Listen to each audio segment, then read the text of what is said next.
Our guest today is Abdulrahman, a young American converted to Islam in an early age. Let us hear his story.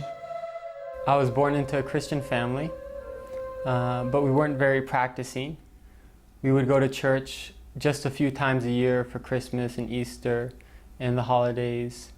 And God only existed on Sunday in church in my family and not outside of the church. And many American families are like this. I've always been a very logical thinker. And when I was about 11 or 12 years old and I started thinking for myself, I asked myself, does God exist? And this question I felt was pushed on me by a clash between science and religion, or rationality and religion in America. And I think that tradition goes back to the Christian church in Europe. And there were always issues between the Catholic Church and science and advancement. And when I compared what I saw in the Bible and what I knew of the Trinity and the other Christian beliefs compared to science and evolution and evidence, I leaned towards the side of science, and I chose not to believe in God. Abdulrahman came to Jordan in a scholarship to study Arabic language with a group of other students. Among them is Jalal, who lives with Abdulrahman in the same apartment. My first exposure to Islam was when my friend in high school became Muslim. And he's also my neighbor, Michael Dan. And when Michael became Muslim, he changed a lot. Before Islam, he was doing a lot of things that were messing his life up, and he was really going down the wrong path. And he became Muslim, and when he was only 15, and he changed, and he left a lot of the things he was doing, he picked up a lot of good habits. And I asked him, what forced you to change? What made you change and become like this? And he explained that he's Muslim now. And at that time, this was before September 11th, people in America really didn't know a lot about Islam. And even today, they don't know a lot. And I asked him, what is Islam? Who are Muslims? And he explained to me about Muslims. And I was surprised that Islam is very close to Christianity and Judaism. And it made a lot of sense to me that there's one God and there's prophets and messengers, but none of the prophets have divinity. Rather, they're just sent by God and they're humans like us. And I didn't really want to become Muslim at that time, but it just made sense to me logically. After a while, I read a book called The Autobiography of Malcolm X.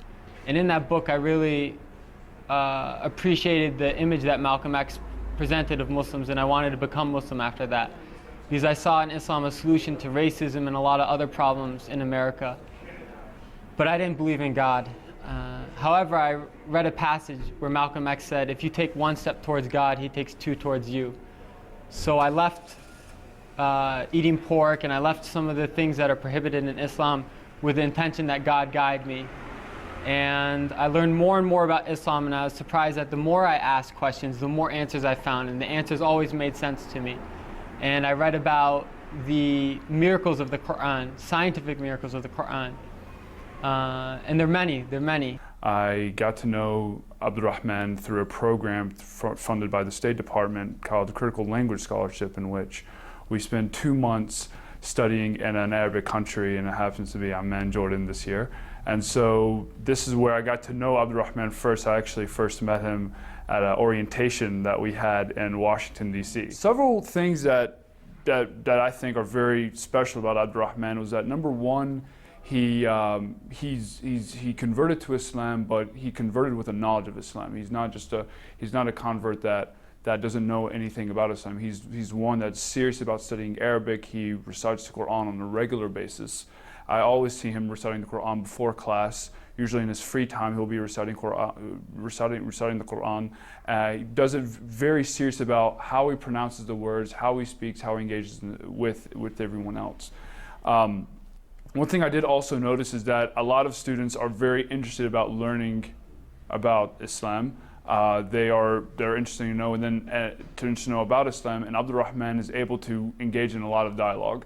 And so obviously Islam is a very important issue, especially among American students. And Abdulrahman, more so than I've seen many people, even many Muslims in the States, he's openly willing to engage in conversation. He's open if someone has a question about.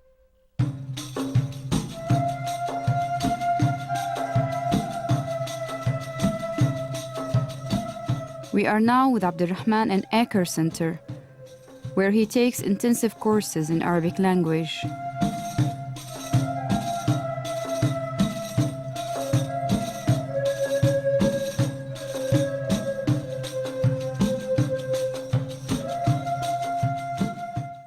I'd like to add that Islam is the most beautiful thing in my life and the source of all goodness. It's a message that every soul finds tranquility with, and a sense of purpose and fulfillment and true happiness. And I encourage everyone to take a step towards God, and they'll find that God takes 2 steps towards them. Because this is a light from Allah. And any way you look at the light, it comes out to be true. And so if you ask questions and you prefer to look at it from science or from your soul or from people, go whichever way you want, and I'm sure that you will find that this is the message you've always been looking for.